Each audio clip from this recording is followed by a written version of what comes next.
जय भोलेनाथ। श्रावण मास के पवित्र समय में भगवान शिव के दिव्य ज्योतिर्लिंग कथा श्रृंखला में आप सभी का हार्दिक स्वागत है। हम सब जानते हैं कि भगवान आशुतोष के प्रमुख 12 ज्योतिर्लिंग हैं और वे सभी अपने आप में अत्यंत विशेष कृपा सिंधु हैं।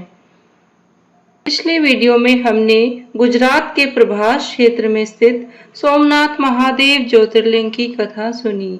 आज हम दूसरे दिन श्रवण करते हैं अगले ज्योतिर्लिंग की कथा। एक ऐसा ज्योतिर्लिंग जो अपने आप में अतुलनीय और विशेष है। इसकी सबसे बड़ी विशेषता यह है कि इस ज्योतिर्लिंग के साथ एक शक्तिपीठ भी विराजमान है और यह ज्योतिर्लिंग है मल्लिकार्जुन ज्योतिर्लिंग। आंध्र प्रदेश के श्रीशैल पर्वत पर कृष्णा नदी के किनारे पर स्थित यह मंदिर दक्षिण का कैलाश भी कहलाता है। और जानते हैं इसका कारण क्या है? कारण यह है कि इस स्थान पर सिर्फ भगवान शिव ही नहीं बल्कि उनका सारा परिवार माता पार्वती, गणेश और कार्तिकेय सहित विराजमान है। महाभारत में वर्णन आता है कि जब पांडवों को वनवास हुआ तब गांडीवधारी अर्जुन ने इसी स्थल पर आकर घोर तपस्या की थी और महादेव को प्रसन्न करके उनसे पाशुपात अस्त्र प्राप्त किया था। एक अन्य कथन अनुसार जब देवी सती ने योग अग्नि से स्वयं को भस्म कर लिया तो बाद में उनकी देह को खंड खंड कर दिया गया। परिणाम स्वरूप उनकी देह के 52 टुकड़े हो गए और भारतवर्ष के विभिन्न स्थानों पर जा गिरे और इसी दिव्य मंदिर में मां सती के होठ का ऊपरी भाग गिरा था। इसलिए इसे शक्तिपीठ के तौर पर भी पूजा जाता है। लेकिन आखिर इस मल्लिकार्जुन ज्योतिर्लिंग का प्रादुर्भाव कैसे हुआ, कैसे इसकी उत्पत्ति हुई, इसके पीछे एक बड़ी ही रोचक कथा आती है। एक समय क्या हुआ कि नारद मुनि भ्रमण करते करते आ पहुंचे कैलाश पर्वत पर। वैसे तो वह भगवान शिव और उनके परिवार से मिलने आया करते थे क्योंकि यह आदर्श परिवार था जिसमें परम वैष्णव शिव जी थे और संपूर्ण शरणागत उनकी पत्नी देवी पार्वती थी और उनके साथ उनके दिव्य बालक गणेश और कार्तिकेय भी थे। इसलिए नारद मुनि कभी कभी इस वैष्णव परिवार से मिलने के लिए आ जाया करते थे, लेकिन आज वह किसी और उद्देश्य से आए थे और विशेष उद्देश्य यह था कि वह एक उपहार अपने साथ लेकर आए थे। जैसे ही नारद मुनि ने कैलाश पर्वत में प्रवेश किया उसी समय सभी ने उनका स्वागत किया। भगवान शिव और माता पार्वती के साथ उनके दोनों पुत्र गणेश और कार्तिकेय भी अत्यंत प्रसन्न मुद्रा में थे। नारद मुनि के सामने वे दोनों आकर बैठ गए। उनके मुख पर आशा और जिज्ञासा थी कि आखिर आज नारद मुनि अपनी विनोदपूर्ण शैली में ब्रह्मांड का कौन सा समाचार सुनाएंगे। गणेश और कार्तिकेय के इस भाव को देखकर नारद मुनि तुरंत समझ गए और उन्होंने सभी को कहा कि आप सभी से मिलकर मुझे अत्यंत प्रसन्नता हो रही है, तो आज मैं आपके लिए एक विशेष उपहार लेकर आया हूँ और वह उपहार मैं गणेश और कार्तिकेय को देना चाहता हूँ। अपना अपना नाम सुनकर गणेश और कार्तिकेय के तो कान खड़े हो गए। वे और उत्साही होकर नारद मुनि के पास जाकर खड़े हो गए। नारद मुनि ने अपने झोले में से एक सुंदर आम्र फल निकाला और उस फल को सबको दिखाते हुए कहने लगे, यह कोई साधारण फल नहीं है। इसकी विशेषता यह है जो भी इस फल को खाएगा उसे इस संपूर्ण ब्रह्मांड का ज्ञान, विद्वता, बुद्धि प्राप्त हो जाएगी। जगत का ऐसा कोई विज्ञान नहीं है जिसमें समाविष्ट ना हो। इस फल को खाने वाला तर्क शक्ति और सिद्धांत में निपुण बन जाएगा। अब नारद मुनि से इस फल की विशेषताओं को सुनकर गणेश जी को तुरंत उस फल को खाने की इच्छा हुई। वैसे भी भोजन के प्रति उनकी रुचि सबको पता ही है और तुरंत वे उसके पास आ गए। साथ में वहां पर कार्तिकेय जी भी आ गए। अब नारद मुनि ने अंतिम पहेली को सामने रखते हुए कहा, लेकिन समस्या तो यह है ना कि मेरे पास तो केवल एक ही ऐसा आम्र फल है, इसलिए मैं यह फल या तो गणेश को दे सकता हूँ या फिर कार्तिकेय को। दोनों में से किसी एक को ही दे सकता हूँ। इस फल को विभाजित करके भी नहीं खाया जा सकता। नारद मुनि की यह बात सुनकर भगवान शिव और माता पार्वती चिंता में पड़ गए। उनको दोनों ही पुत्र प्रिय हैं, आखिर वह किसी एक का पक्ष कैसे ले सकते थे। आखिरकार शिव जी ने कहा, मुझको मेरे दोनों पुत्र ही अत्यंत प्रिय हैं, इसलिए मैं चाहता हूं कि यह फल कौन खाएगा, इसका निर्णय मैं स्वयं करूं, और वह भी एक स्पर्धा के माध्यम से। इन दोनों में से जो भी उस स्पर्धा को जीतेगा वह ही इस फल को खाने का अधिकारी होगा। अब प्रतिस्पर्धा इस बात की होगी कि जो भी संपूर्ण ब्रह्मांड को 3 बार परिक्रमा करके सबसे पहले वापस आएगा वो विजेता कहलाएगा। यह सुनकर कार्तिकेय जी तो बहुत खुश हो गए। आखिर उनके पास उनके वाहन मयूर जो थे, इसलिए तुरंत वह अपने वाहन पर बैठे और चल पड़े ब्रह्मांड की परिक्रमा करने के लिए। पीछे रह गए हमारे बेचारे गणेश जी। अब उनके पास तो था छोटा सा मूषक, और उस मूषक पर तो ब्रह्मांड की परिक्रमा करना लगभग असंभव कार्य था।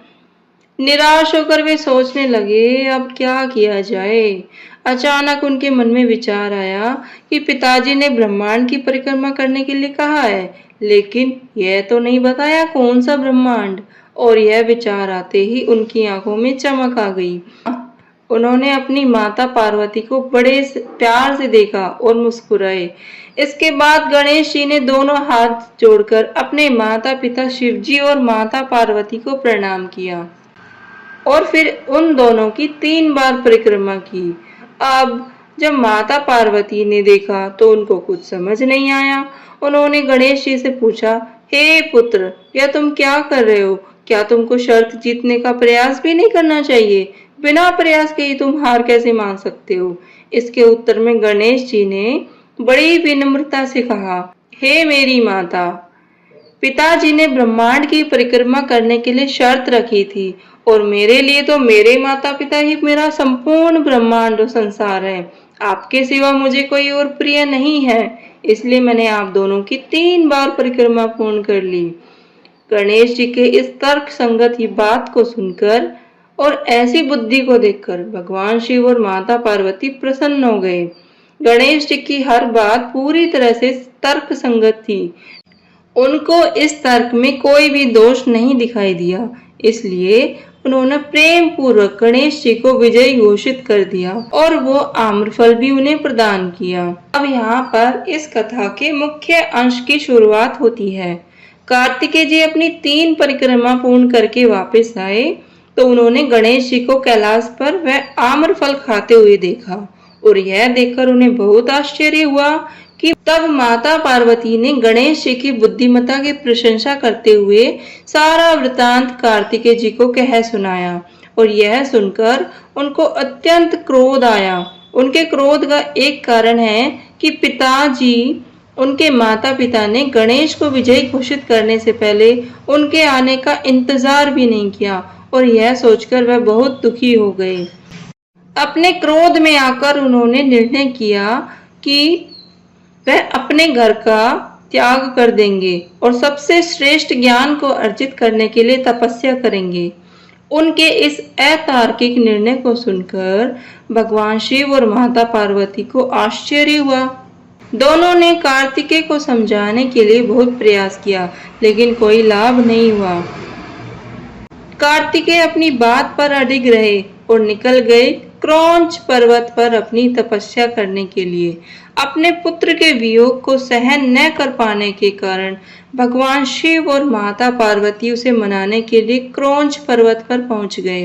उन्होंने कार्तिकेय को अनेक वात्सल्यपूर्ण शब्द कहे और कैलाश पर वापस लौटने के लिए विनती की, लेकिन कार्तिकेय नहीं माने।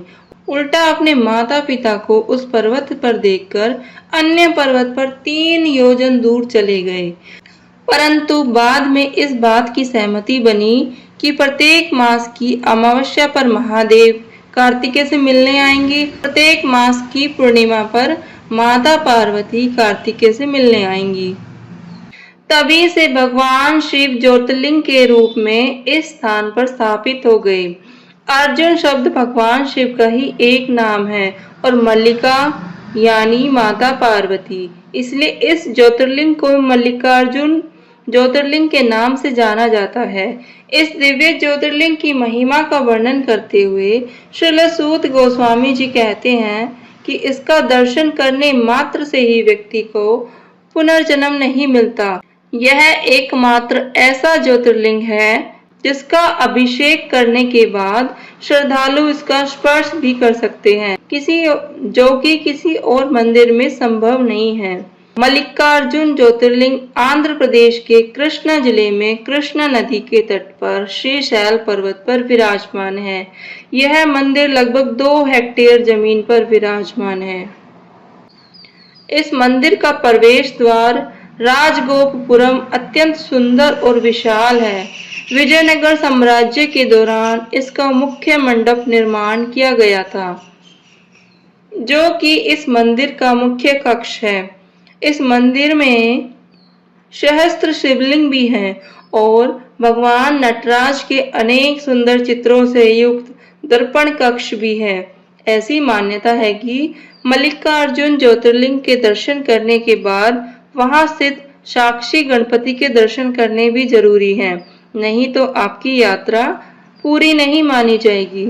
लोक मान्यता है कि गणेश जी ज्योतिर्लिंग के दर्शन करने आने वालों की हाजिरी दर्ज करते हैं ताकि उन्हें अंत में मोक्ष प्रदान किया जा सके। यह थी आज की श्रावण मास विशेष दूसरे ज्योतिर्लिंग मल्लिकार्जुन ज्योतिर्लिंग की कथा। इस कथा के बारे में अपने विचार कमेंट बॉक्स में बताना ना भूलें। जय भोलेनाथ।